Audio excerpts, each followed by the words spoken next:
Good morning. Takhtajan was published in 1980 with the heading Outline of the Classification of Flowering Plants in the Botanical Review. His first paper regarding classification was published on the structural types of gynoecium and placentation, in which he gave a very preliminary phyletic diagram of angiosperms order. His actual system of classification was published in 1954 as an appendix in his book on the origin of angiosperms. In 1959, his general systems of the angiosperm classification was published with some important modification. In 1966, he gave a more detailed relations for the delimitation and arrangement of families and order than was in 1959. After 1966, the system of classification has been gradually undergoing some modification. Takhtajan system of classification पर आज हम बात करेंगे। ये एक बहुत महत्वपूर्ण वर्गीकरण है और ये फाइलोजेनेटिक वर्गीकरण है। 1980 में ये प्रकाशित हुआ outline of the classification of flowering plants में, और फिर ये लोकप्रिय हुआ। Basics of classification of Takhtajan system of classification are: Takhtajan system of classification is basically of Besse-Hellier tradition, which considered all evidences from different fields including morphological, anatomical, embryological, cytological, palynological, paleobotanical, chemical and ultrastructural evidences while classifying angiosperms. जो तख्ताजन का वर्गीकरण है वो बहुत सारी चीजों पर आधारित था जिनकी हम अभी बात करने जा रहे हैं। ये फाइलोजेनेटिक वर्गीकरण है, जैसे हमने बात करी है क्रोनकिस्ट के वर्गीकरण की, थॉर्न के वर्गीकरण की, उसी तरह से तख्ताजन का वर्गीकरण भी फाइलोजेनेटिक वर्गीकरण है, मॉडर्न वर्गीकरण है, आधुनिक वर्गीकरण है ये। The main criteria used by Takhtajan in evaluating the relative degree of advancement of flowering plants were growth habit, leaves and leaf arrangement, stomatal apparatus, nodal structure, wood anatomy, inflorescence, general floral structure, androecium, pollen grains, carpels, gynoecium and placentation, ovules, pollination, gametophytes and fertilisation, seed and fruits. इन सभी चीजों को consider करते हुए तख्ताजन ने अपना modern वर्गीकरण प्रस्तुत किया। इस वर्गीकरण की हम देखेंगे इसकी आउटलाइन, इसकी वेरिट और इन चीजों को हम इस पर डिस्कस करने जा रहे हैं। Basic idea of Takhtajan systems: Takhtajan system is based on 67 phyletic principles. Some of the important criteria used by him to evaluate the relative degree of advancement of flowering plants are as follow.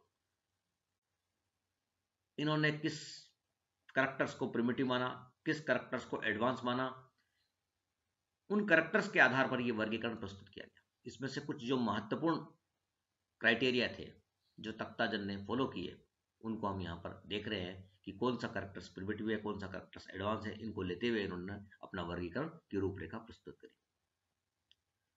Woody plants are primitive than herbaceous plants. Deciduous woody plants are considered evolved from evergreen plants. Xylem fiber evolved from tracheids to libriform fibers through fiber tracheids. Trilacunar or pentalacunar nodes are primitive to unilacunar nodes.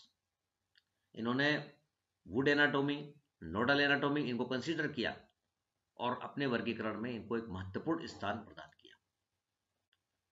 Xylem content देखे, xylem fibres को देखा इन्होंने, nodal anatomy nodes को देखा इनमें, deciduous और evergreen plant को consider करते हुए वर्गीकरण दिया गया, वुडी प्लांट को प्रिमिटिव माना, और जो हर्बेसिस प्लांट है अर्थात जो शाकीय प्लांट्स हैं, छोटे पौधे हैं, उनको इन्होंने एडवांस माना। इन सिस्टम को फॉलो करते हुए ये तख्ताजन का वर्गीकरण दिया गया, और तख्ताजन के वर्गीकरण में एंजियोस्पर्म को क्या नाम दिया गया, तो क्या कहा गया, मोनोकोट को क्या गया, ये हम देखने जा रहे हैं। Some facts about Takhtajan system of classification. Takhtajan divided the Magnoliophyta it means angiosperms, into two classes. First is Magnoliopsida, it means dicotyledon, and second is Liliopsida, it means monocotyledon, of which Magnoliopsida is considered primitive and Liliopsida to have been derived from Magnoliales under Magnoliopsida. The two classes have been further divided in 10 subclasses, 7 under the Magnoliopsida and 3 under Liliopsida, which are as follows. 1980 में ये वर्गीकरण published हुआ इनका, जिसके हमने बात करी outline of the classification of flowering plants के अंदर। एंजियोस्पर्म को इन्होंने मैग्नोलियोफाइटा नाम दिया और मैग्नोलियोफाइटा को डिवाइड किया। जो इनका वर्गीकरण है उसमें एंजियोस्पर्म मीन्स मैग्नोलियोफाइटा, और मैग्नोलियोफाइटा को उन्होंने दो क्लास में डिवाइड किया, जिनको हम सामान्य भाषा में कहते थे डाइकोटिल्डन एंड मोनोकोटिल्डन, द्विबीजपत्री और एकबीजपत्री। इन्होंने डाइकोटिल्डन को कहा मैग्नोलियोप्सिडा और मोनोकोटिल्डन एकबीजपत्री को कहा लिलियोप्सिडा। ये नाम हम मॉडर्न वर्गीकरण में लगातार देखते आ रहे हैं, डाइकोट को और मोनोकोट को, वो इन्होंने डिवाइड किया यहां पर। मैग्नोलियोप्सिडा को अर्थात डाइकोटिल्डन को प्रिमिटिव माना और लिलियोप्सिडा को एडवांस माना कि मैग्नोलियोप्सिडा से उत्पन्न हुए हैं लिलियोप्सिडा, और ये आज प्रूव भी हो गया कि मोनोकोट एडवांस है।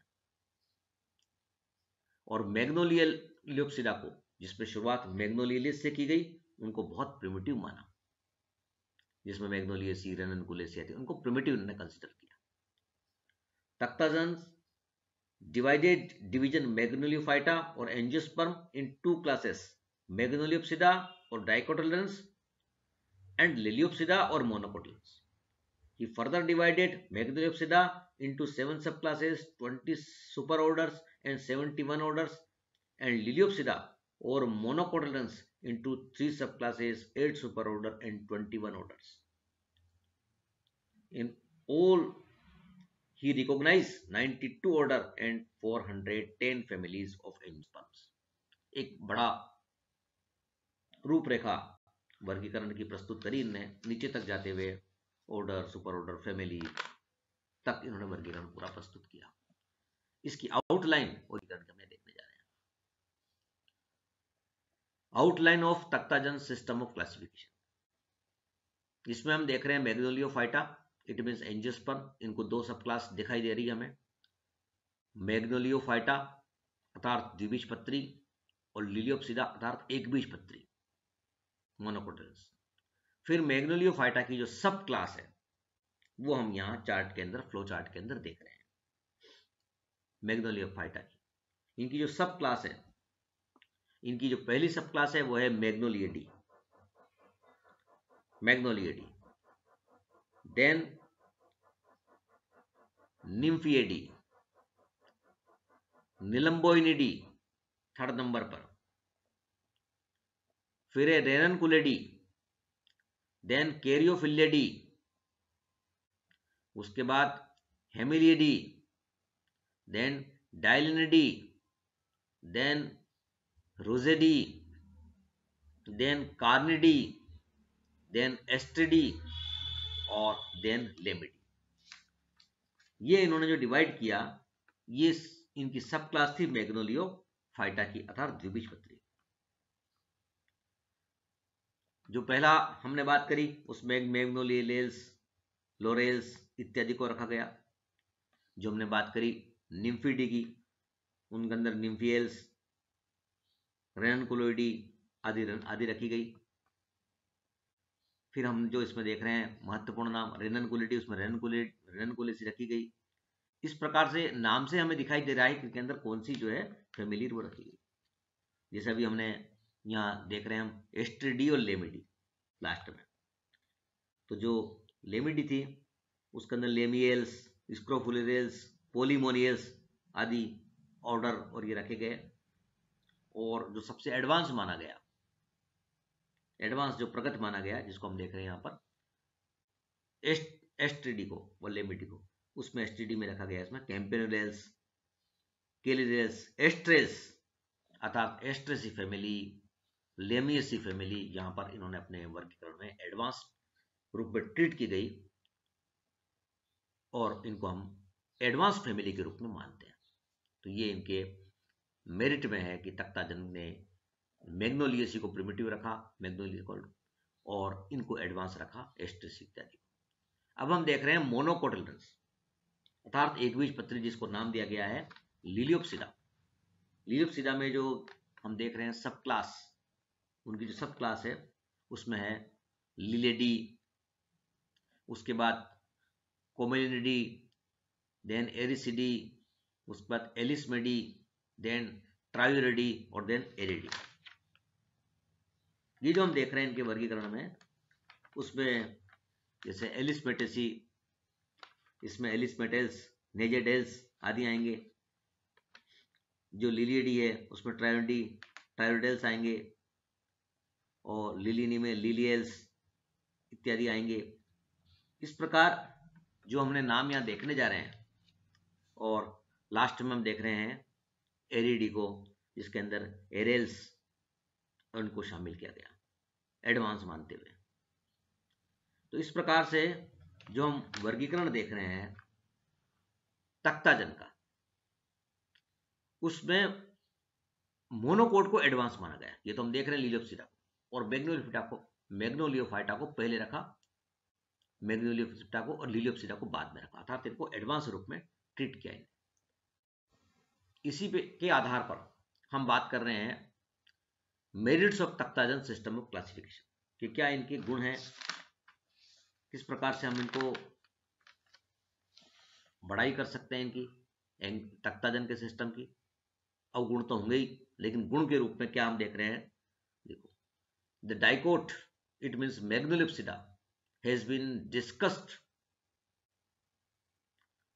Prior to monocots, it means Liliopsida. जो हमने देखा कि डाइकोट को मैग्नोलियोप्सिडा को पहले रखा और मोनोकोट अर्थात लिलियोप्सिडा को बाद में रखा। ये इनकी बहुत बड़ी मेरिट है। द्विबीजपत्री पहले आए और इनसे फिर उत्पन्न हुए मोनोकोट। ये नाउ इट इज प्रूव, ये प्रूव हो चुका है, और तख्ताजन ने इस सिस्टम को यहां पर फॉलो किया।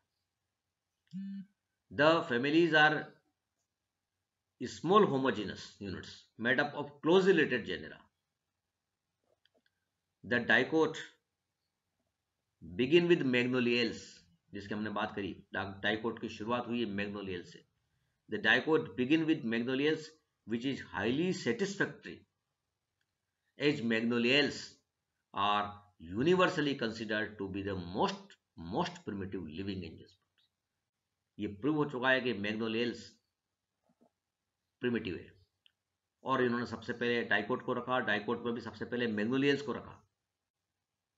ये इनकी मेरिट में है कि इन्होंने सबसे पहले शुरुआत मैग्नोलियल्सी की, रेननकुलेसी इत्यादि फैमिली से अपने वर्गीकरण की इन्होंने शुरुआत करी। Dicot begin the Magnoliales which are most primitive living angiosperms. और एक बहुत बड़ी मेरिट जो हमने बात करी, मोनोकोट की बात भी कर लें, जब डाइकोट की बात करी है तो किससे शुरुआत करी, तो मोनोकोट में हमने अभी क्लासिफिकेशन देखा इनका आउटलाइन, तो उसमें मोनोकोट की शुरुआत किससे करी है, the order Alismatales is the starting point of monocots, being most primitive living monocots. जो जीवित मोनोकोट है, एकबीजपत्री है, उसमें सबसे प्रिमिटिव इन्होंने एलिसमेटेल्स ऑर्डर को रखा, उनको स्टार्ट में रखा, और ये इनके गुण में गया एंगुलर तख्ताजन के वर्गीकरण में। इन्होंने मोनोकोट की अर्थात लिलियोप्सिडा की जो शुरुआत है वो एलिसमेटेल्स ऑर्डर से करी। तो ये हमने कुछ गुण यहाँ पर तख्ताजन के क्लासिफिकेशन के देखे हैं, मेरिट ऑफ तख्ताजन क्लासिफिकेशन की। ये बहुत लोकप्रिय वर्गीकरण है। डीमेरिट बहुत सारे हैं। सबसे महत्वपूर्ण ये है कि सब कुछ होते हुए भी इतना लोकप्रिय नहीं है ये वर्गीकरण, जितने वर्गीकरण आज बेंथम होकर आज की तारीख में भी लोकप्रिय है, उतने ही ये लोकप्रिय नहीं हो पाए तख्ताजन का वर्गीकरण। जितने भी मॉडर्न हमने वर्गीकरण देखे हैं ये सब फाइलोजेनी पर आधारित है, ये सब आधारित हैं जाति वर्तिता पर। इन्होंने अपने वर्गीकरण में लाइन ऑफ इवोल्यूशन को कंसीडर किया, एनाटॉमिकल स्ट्रक्चर को, अल्ट्रा स्ट्रक्चर को, साइटोलॉजिकल कैरेक्टर्स को, इत्यादि कैरेक्टर्स को देखते हुए वर्गीकरण किए गए।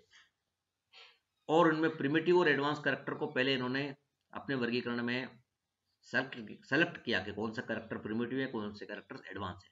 उस आधार पर ये सारे मॉडर्न वर्गीकरण दिए गए। उस श्रृंखला में हम वर्गीकरण पे डिस्कस करते जा रहे हैं। जैसे हमने सबसे पहले थॉर्न का वर्गीकरण देखा, क्रोनकिस्ट का वर्गीकरण देखा, और आज हमने बात करी तख्ताजन के वर्गीकरण। अगले चैप्टर के अंदर हम अगले वर्गीकरण पर चर्चा करेंगे। धन्यवाद।